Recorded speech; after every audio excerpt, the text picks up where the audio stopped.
بمثل ما اعتدى علیکم۔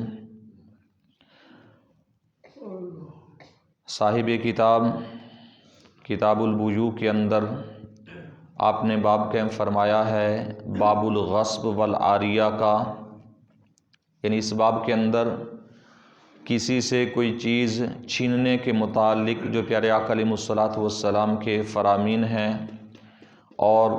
عاریتاً کوئی چیز کسی سے لینا یعنی مانگ کر کسی سے کوئی چیز استعمال کرنا ضرورت کی، اس بارے میں پیارے آقا علیہ الصلوۃ والسلام کے فرامین موجود ہیں۔ سب سے پہلے قرآن مجید فرقان حمید کی 2 آیات کریمہ پیش کی ہیں کہ سورہ بقرہ کی 188 نمبر آیت ہے کہ اللہ تعالیٰ ارشاد فرماتا ہے وَلَا تَأْكُلُوا أَمْوَالَكُمْ بَيْنَكُمْ بِالْبَاطِلِ، اے لوگو اپنے درمیان باطل طریقے سے ایک دوسرے کے مال نہ کھاؤ، غلط طریقے سے، ناجائز طریقے سے، باطل طریقے سے ایک دوسرے کے مال نہ تناول کرو۔ اور اللہ تعالیٰ نے دوسری آیت کریمہ کے اندر سورہ بقرہ کی 194 نمبر آیت ہے، اللہ تعالیٰ فرماتا ہے فَمَنِ اعْتَدَىٰ عَلَيْكُمْ فَاعْتَدُوا عَلَيْهِ بِمِثْلِ مَا اعْتَدَىٰ عَلَيْكُمْ، اور جو لوگ تم پر زیادتی کریں تو تم بھی اسی کی مثل جتنی انہوں نے زیادتی تم پر کی اتنی زیادتی کر سکتے ہو۔ یعنی اگر کوئی لوگ تم سے کوئی چیز چھین لیتے ہیں، زیادتی کرتے ہیں، تمہارا کچھ حق دبا لیتے ہیں، تو جتنا حق انہوں نے دبایا ہے اتنا حق اسی طریقے سے تم وصول کر سکتے ہو۔ یعنی انہوں نے غصب کر لیا، غصب کا معنی ہے کہ چھین لیا، دھوکے سے لے لیا، چوری کر لیا، تو اب اگر ہمیں پتہ ہے کہ اس نے ہماری اتنی چیز لی ہے اور وہ نہیں دینا چاہتا، تو ہم چوری سے بھی لے سکتے ہیں، دھوکے سے بھی لے سکتے ہیں، جس طریقے سے بن پڑے جتنا ہے ہمارا حق، اس سے ذرا بھی زیادہ نہیں، کیونکہ قرآن مجید فرقان حمید کے اندر اللہ تعالیٰ نے فرمایا بِمِثْلِ مَا اعْتَدَىٰ عَلَيْكُمْ، جتنا انہوں نے تم پر زیادتی کی اتنی ہی تم کر سکتے ہو۔ یہ غصب کے اندر ہے، یعنی اگر کوئی چیز چھین لیتا ہے تو اس وقت، یا جیسا کہ دھوکے سے اگر کوئی کسی کی کوئی رقم نہیں دیتا، کوئی اور چیز ہے لے لی لیکن دے نہیں رہا، تو اب شرعی طور پر آپ کا جتنا حق بنتا ہے آپ کسی بھی طریقے سے لے سکتے ہیں، اس میں کوئی حرج والی بات نہیں ہے۔ ہاں یہ لازمی ہے کہ اس سے زیادہ نہ ہو۔ اور حضرت سعید بن زید رضی اللہ تعالیٰ عنہ آپ فرماتے ہیں قال رسول اللہ صلی اللہ تعالیٰ علیہ وسلم من اخذ شبرا من الارض ظلما فانه يطوقه یوم القیامت من 7 اراضین، نبی کریم صلی اللہ علیہ وسلم نے ارشاد فرمایا جو شخص کسی کی ظلماً ایک بالشت زمین بھی چھین لیتا ہے تو قیامت کے روز اللہ تعالیٰ 7 زمینوں کا طوق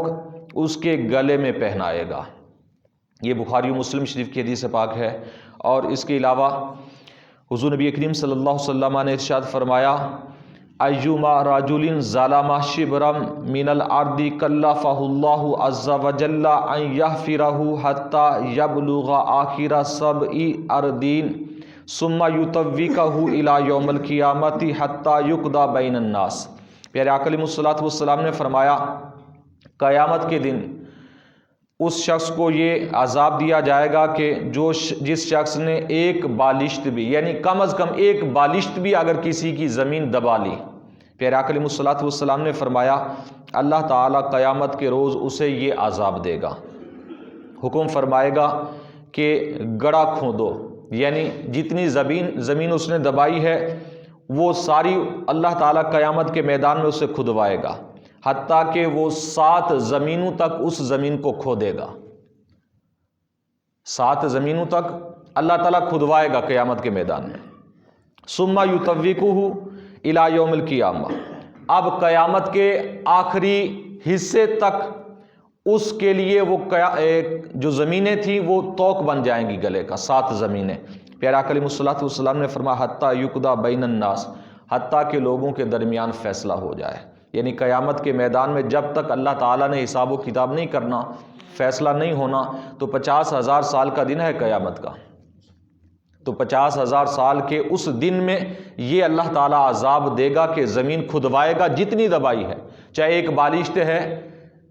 1 کنال ہے، 4 کنال ہے، 8 کنال ہے، 10 کنال ہے، جتنی کسی کی زمین دبائی ہے ناحق طور پر، تو قیامت کے روز اللہ تبارک و تعالیٰ ساری زمین کی کھدائی کروائے گا۔ یہ ایک عذاب ہوگا اس کے لیے۔ اب اتنی ساری زمین کھودنا، آج ہم 5 فٹ کا گڑھا بھی نہیں کھود سکتے، ہماری حالت تو یہ ہے۔ 7 زمینوں تک اللہ تعالیٰ قیامت کے دن کھدوائے گا، یہ عذاب ہوگا۔ اور اس کے بعد پھر کھدوانے کے بعد پھر اللہ تبارک و تعالیٰ، بلکہ ایک اور روایت کے اندر یہ بھی ہے کہ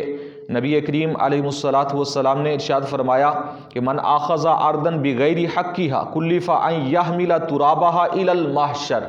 اللہ تبارک و تعالیٰ قیامت کے روز یہ فرمائے گا جس نے زمین کسی کی ناحق دبائی کہ اس کی ساری مٹی اٹھا کر میدان محشر میں لائے۔ یہ بھی حدیث مبارکہ ہے،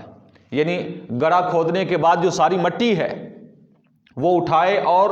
میدان محشر میں جہاں قیامت برپا ہوگی، یعنی ملک شام میں، اگر کسی نے پاکستان میں کسی کی زمین چھینی ہے تو یہاں سے مٹی اٹھائے گا اور ملک شام میں لے جائے گا۔ یہ عذاب کے طور پر ہوگا، یہ اللہ کا حکم ہوگا۔ کتنے سخت حکم ہیں، اگر کاش کہ ہمیں سمجھ آ جائے۔ صرف بات سمجھ کی ہے، یار ہم کسی کا حق دباتے ہیں، زمین ہی کی مثال لے لیں، کتنے اس کے مالک بنتے آئے، کتنے بنیں گے۔ میں نے اگر کسی کی دبا لی تو کیا فائدہ مجھے، میں نے چھوڑ کر جانا ہے، کون سا میرے کام میں آ رہی ہے، کھائے گی میری اولاد، آگے پھر ان کی اولاد، لیکن قبر میں قیامت میں پھنسوں گا میں، کیا فائدہ آیا؟ اپنے بھائی کا کسی کا حق کھا لیا، دبا لیا۔ کاش کہ ہمیں سمجھ آ جائے تو ہم کسی کا حق نہ کھائیں، نہ دبائیں، کہ قیامت کے روز یہ بہت سخت عذاب ہے، سخت تکلیف ہے۔ اس کے بعد پھر اللہ تبارک و تعالیٰ نے جو فیصلہ فرمانا ہوگا وہ فیصلہ فرمائے گا۔ اس کے بعد جنت یا جہنم، قیامت کے میدان ہی میں اس کا عذاب شروع ہو جائے گا۔ اللہ تعالیٰ کی بارگاہ میں دعا ہے حضور نبی کریم صلی اللہ علیہ وسلم کے وسیلہ سے ہم سب کو علم دین سیکھنے کی، سمجھنے کی، عمل کی توفیق عطا فرمائے۔ آمین بجاہ النبی الامین وما علیہ الا البلاغ المبین۔